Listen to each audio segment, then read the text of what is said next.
அந்த நாளை மறக்கவே முடியாது. டாக்டர் நிதானமாக சொன்னார், உங்கள் பொண்ணுக்கு ஆட்டிசம் இருக்குது. அதை கேட்ட உடனே எவ்வளோ ஒன்று போச்சு. ஒன்றுமே புரியல. ஓன்னு அலனும் போல இருந்துச்சு. அவன் ஏன் என் கண்ணை பார்த்து பேசுகிறதில்ல, பேரை சொன்னாலும் திரும்பி பார்க்குறதில்ல, எப்போயுமே ஒரு தனி உலகத்தில் இருக்கிற மாதிரி இருக்கிறா. நான் என்ன தான் பண்ணுறது, எனக்கு ஒன்றுமே புரியலையே. வெளியே போன மற்ற பசங்க எல்லாம் ஒன்றா கூட்டமாக சத்தமாக கத்தி சிரித்து விளையாடுறாங்க. ஆனால் என் பாப்பா மட்டும் தனியாக மரத்தடியில் உட்காந்து கையில் இலையை தூக்கி வச்சு ரசிச்சுட்டு இருக்கா. அதை பார்த்தா என் மனசு தாங்கலை. நான் ஏதாவது தப்பு பண்ணுறேன்னா என்னால் தான் என் பொண்ணு இப்படி இருக்காளா? ஒரு ஹோட்டல் கூட நிம்மதியாக போக முடியல. என் பொண்ணு சத்தமாக கைத்தட்டி கூச்சல் போட்டால் அங்கே இருந்தவங்க எல்லாம் திரும்பி வேடிக்கையாக பார்த்தாங்க.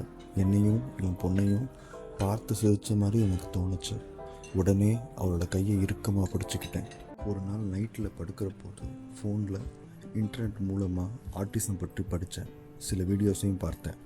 அப்போ தான் அது ஒரு நோய் இல்லை, நிலைப்பாடு அப்படின்னு புரிஞ்சிச்சு. அவளை என்னோடய உலகத்தில் இழுத்துட்டு வர்றது தப்புன்னு தோணுச்சு.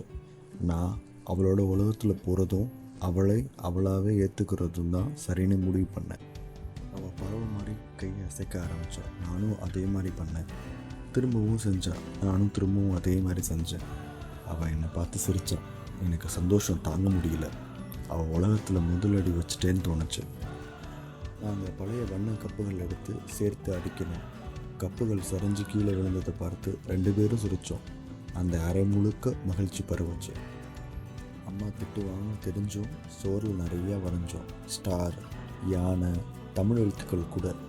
அவள் கையை பிடிச்சி வரைய நான் கற்றுக் கொடுத்தேன். அவள் எனக்கு சிரிக்க கற்றுக் கொடுத்தா. மரத்தடியில் ஊஞ்சலாட போனோம். முதல்ல ரொம்ப பயந்தா. அப்புறம் நம்பிக்கை வந்து என் மேலே சாஞ்சு ரொம்ப சந்தோஷமாக ஊஞ்சலாடினான். அப்போ தான் புரிஞ்சிச்சு, அவள் சந்தோஷமாக சிரிச்சிட்டு இருந்தால் போதும், வேறு ஒன்றும் தேவையில்லைன்னு.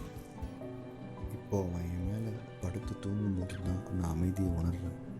அவள் என்னை அப்பான்னு கூப்பிடும் சத்தம்தான் எனக்கு பெரிய வெற்றி.